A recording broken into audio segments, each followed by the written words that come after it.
I knew the Homeowners Association was bad news, but I never thought they'd go this far. The first time I met Karen Billings, the self-proclaimed queen of the HOA, she marched up my gravel driveway like she owned the place. Short, sharp haircut, aggressively beige cardigan, and that ever-present clipboard clutched in her hands like a weapon. "This structure is in violation of the community aesthetic," she declared, jabbing a finger toward my cabin. I leaned against my truck, arms crossed. "It's not in your jurisdiction," Karen scoffed.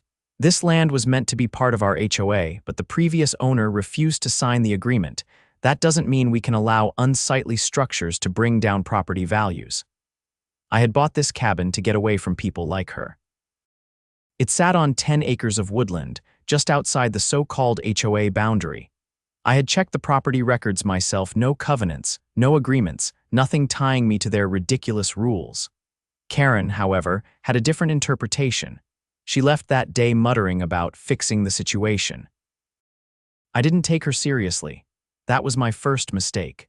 The second mistake was underestimating just how far she was willing to go. It happened while I was out of town for work. I came back, expecting the peaceful retreat I had spent years restoring.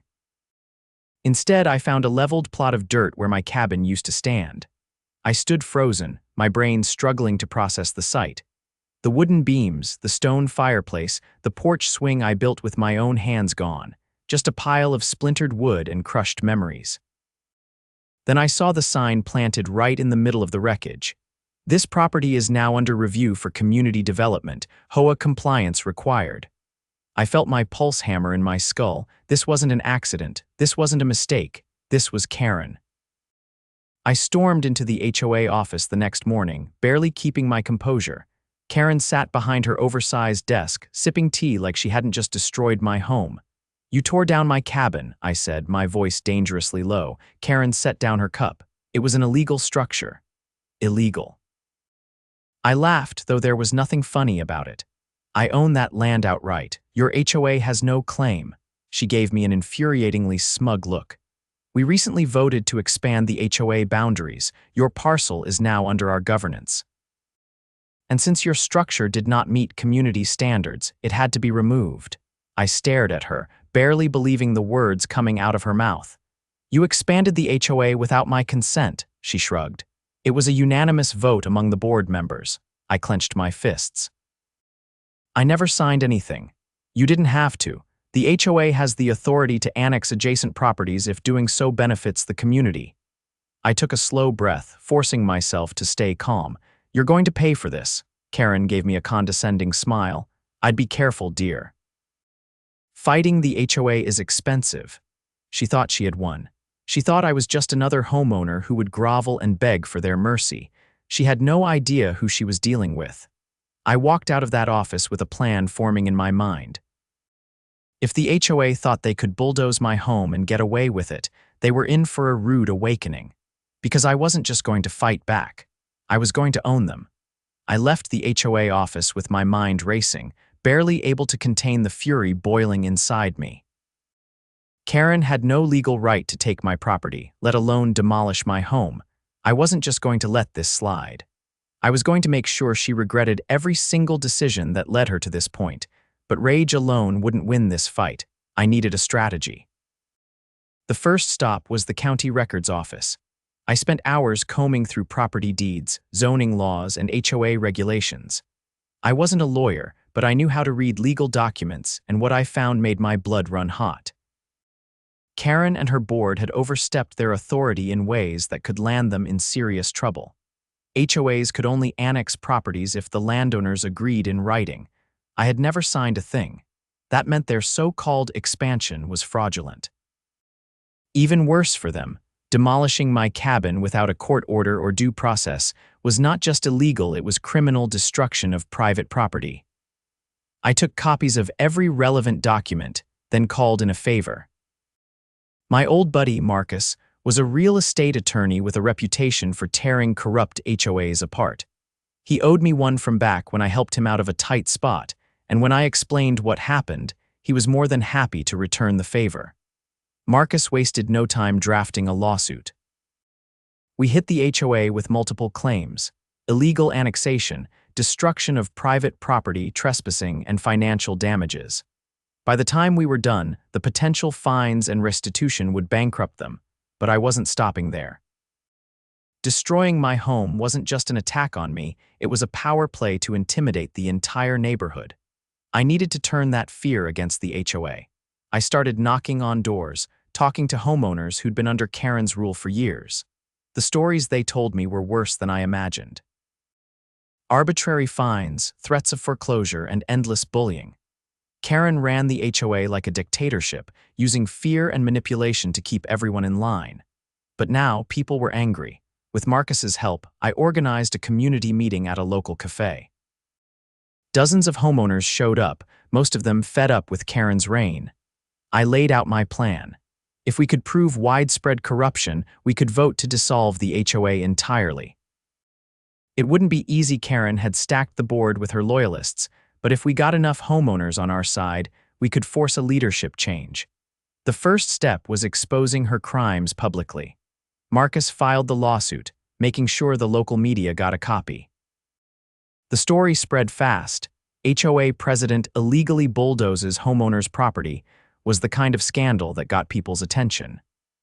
News crews started showing up, shoving cameras in Karen's face every time she stepped outside. She tried to spin it as a necessary action for community improvement, but nobody was buying it. Then came the financial bombshell. Marcus discovered that Karen had been siphoning HOA funds for years, using them for consulting fees that went straight into her personal account. We compiled the evidence and handed it over to the district attorney. When the fraud charges hit, the HOA board panicked. Several members resigned on the spot, desperate to distance themselves from Karen, and that's when I made my next move. With the HOA crumbling, I approached the remaining board members with an offer. I would buy out the HOA entirely. They laughed at first, then I showed them the numbers. The lawsuit had wiped out their reserves. They were facing bankruptcy, and the only way to settle their debts was to liquidate assets, including the HOA itself. Karen fought it tooth and nail, but she had no allies left. In the end, she had no choice but to watch as I took over the very organization she had used to terrorize homeowners for years. The first thing I did as the new owner of the HOA, I dissolved it. No more pointless fines, no more power-hungry board members, no more Karen. And then I rebuilt my cabin, twice as large, with a towering stone fireplace and a wraparound porch that overlooked the forest. Every piece of lumber, every nail, every brick was a statement. I had won. When I threw a housewarming party, the entire neighborhood showed up. People laughed, shared stories, and for the first time in years, they didn't have to worry about some petty tyrant breathing down their necks. As for Karen, she packed up and left town, her reputation in ruins. Last I heard, she was trying to start over in another HOA. But something told me she'd never regain the power she once had. Because this time, people knew better.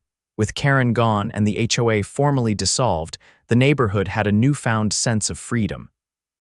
No more arbitrary rules, no more ridiculous fines, and no more fear of waking up to find a bulldozer parked on the property. But while the battle had been won, there was still unfinished business. Rebuilding my cabin had been the first step, but I had no intention of stopping there. The HOA had drained the community for years, and it was time to set things right. I started by organizing a restitution fund with the last remnants of the HOA's assets. Marcus helped set up a legal pathway to redirect the remaining money toward the homeowners, who had been unfairly fined or extorted under Karen's rule. People who had been forced to pay for unnecessary repairs, bogus violations, or outright fraudulent fees were finally getting their money back. The first checks went out, and the reactions were better than I could have hoped. Some people were in disbelief, others were outright emotional. One elderly couple had been fighting off foreclosure thanks to Karen's manufactured debts. When they received their reimbursement, they hugged me so tightly I thought my ribs might crack. But financial justice wasn't enough. Karen had spent years manipulating homeowners into believing they needed her authority. She had controlled people through intimidation and bureaucracy, keeping them too exhausted to push back. I wanted to make sure that never happened again. so I got to work on something bigger. The land that had once belonged to the HOA was now under my control, including the community center Karen had used as her personal throne room. I repurposed it into a shared space for the neighborhood, no membership fees, no board approvals, just an open gathering place where people could meet, organize events, and actually enjoy their own community. The first event we hosted was a cookout. Word spread fast, and before long, nearly every homeowner showed up. People brought homemade dishes, kids ran across the open lawn, and for the first time in years, there was real laughter and conversation in the air. As the sun dipped, I stood back and took it all in. This was what a neighborhood was supposed to be. Not a kingdom ruled by a petty tyrant, not a battlefield of endless disputes, but a place where people actually felt at home. Marcus walked up beside me, plate in hand. He had a grin, clearly enjoying the results of our work. "Not bad for a guy who just wanted some peace and quiet," he said. I chuckled. "Didn't exactly plan on taking over an entire HOA, but here we are." He nodded toward the crowd. "They needed this. You know that, right?" I did, and I wasn't done yet. There was still the matter of Karen herself. She had disappeared in disgrace, but I had no doubt she would try to worm her way into another HOA somewhere else. She had spent too long wielding power to give it up entirely. So before she could regroup, I made sure she could never pull these kinds of stunts again. Marcus and I had already handed over enough evidence to the district attorney to ensure criminal charges stuck. But I took an extra step by reaching out to every HOA watchdog group I could find. We compiled a record of her abuses, her fraud, and her illegal annexation attempts, making sure her name was flagged in every homeowners' rights forum and legal database out there. She wouldn't be able to slip into another community unnoticed. By the time I finished tying up the last of the loose ends, it felt like a weight had finally lifted. A few weeks later, I stood on the porch of my rebuilt cabin, coffee in hand, watching the early morning mist roll through the trees. The place was even better than before, stronger, more secure, and built with the knowledge that no one would ever be able to take it from me again. I had gone up against a corrupt HOA and won. But the real victory was seeing a neighborhood that had once lived in fear finally reclaim its freedom. And with that, I finally had what I came here for in the first place: peace. With the HOA dismantled and my cabin standing strong once more, life in the neighborhood finally started to settle into something that resembled normalcy. People no longer dreaded the sight of an envelope from the HOA, no longer tiptoed around their own properties in fear of receiving a fine for something as trivial as leaving their trash been out a few hours too long. The air felt lighter, like the entire community had taken a collective breath after years of suffocation. But while Karen was gone, her mess still lingered. The financial damage she had inflicted on the neighborhood was deeper than many had realized. While Marcus and I had ensured that restitution checks went out to those she had wrongfully fined, there were still lingering debts, misplaced funds, and half-finished improvement projects that had been nothing more than thinly veiled excuses for siphoning money. One of the worst was the so-called Community Beautification Initiative. Karen had torn up several sidewalks and even ripped out a perfectly functional playground under the pretense of upgrading it. But instead of replacing what she had removed, she had left gaping, unfinished patches of dirt and construction debris. The funds allocated for the project had mysteriously vanished into administrative costs, which, after a little digging, turned out to be nothing more than a funnel into her personal account. The sight of kids playing in the dirt where a playground used to be didn't sit right with me. I knew I wasn't in this alone. The community had already rallied behind me when we took Karen down, and now they were more than willing to lend a hand in fixing what she had ruined. I called a meeting at the old HOA office, which had since been converted into a community center. The turnout was impressive. Homeowners who had once avoided these types of gatherings, fearing another round of arbitrary rule changes, now showed up ready to pitch in. We went over the remaining damage, dividing tasks among volunteers. Contractors in the neighborhood offered their services at cost, while others pitched in with manual labor. The playground was the first thing to be restored. We pooled together what was left of the HOA's liquidated assets and combined it with a fundraiser to replace the equipment.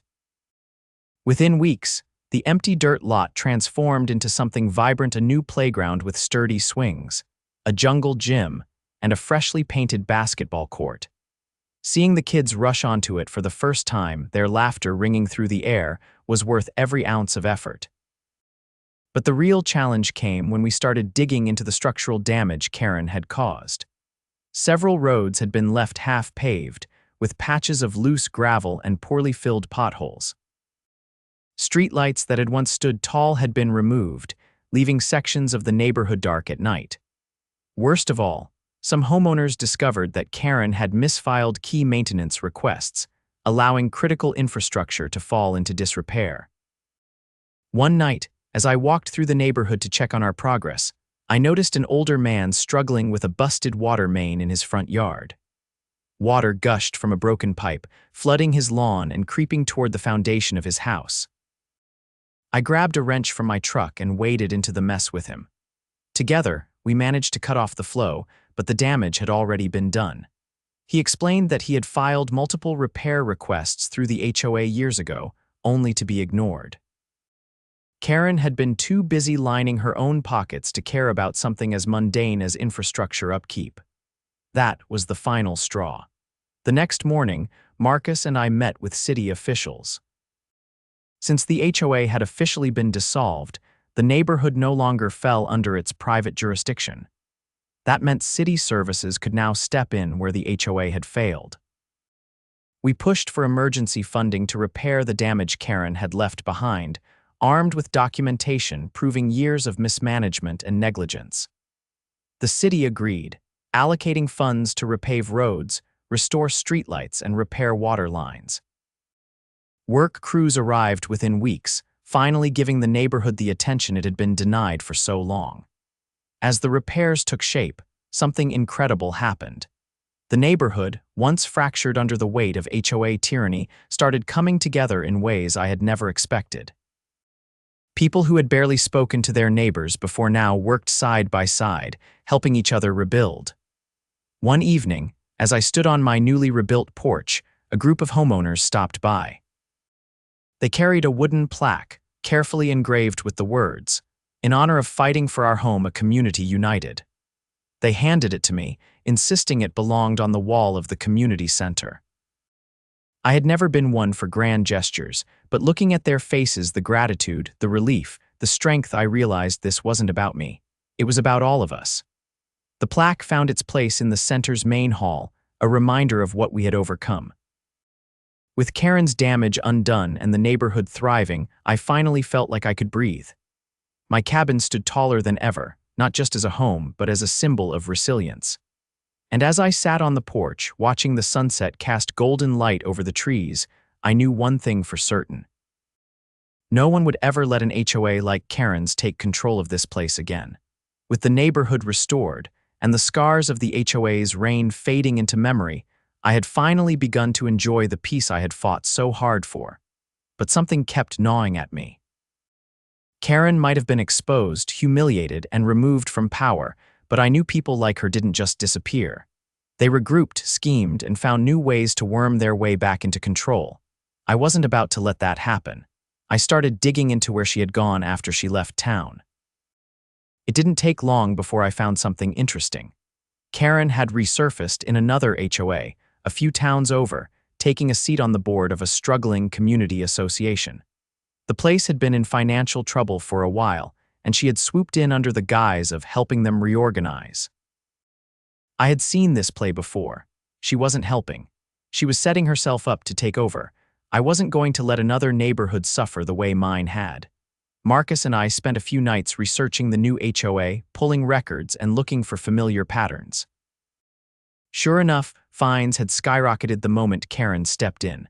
Homeowners were already complaining about aggressive enforcement and sudden rule changes. It was happening all over again. I reached out to a few residents, introducing myself as someone who had dealt with Karen before.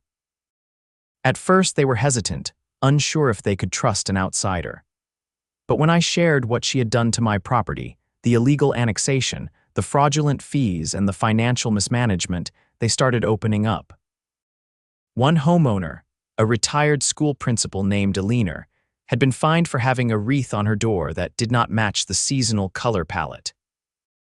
Another, a single father named Lewis, had been threatened with foreclosure over a late payment that turned out to be a clerical error on the HOA's part. It was the same playbook, just a different stage. I wasn't about to let Karen get away with it again. Marcus and I devised a plan.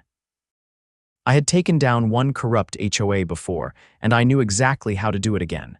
The first step was collecting evidence. I had learned from my own battle that the key to dismantling an abusive HOA was documentation. I urged homeowners to save every notice, every fine, every interaction with Karen. The second step was exposing her. I reached out to a local journalist who had covered my battle with Karen before. She was more than happy to run a follow-up story, this time shining a light on Karen's new HOA. The article detailed her past abuses and how she had resurfaced to do it all over again. The community started to turn against her. With the homeowners now aware of who they were dealing with, they began pushing back. They demanded transparency, audited financial records, and questioned every decision Karen made. It didn't take long before the cracks started to show. Then came the legal blow. Marcus discovered that Karen had failed to properly file financial disclosures required by state law.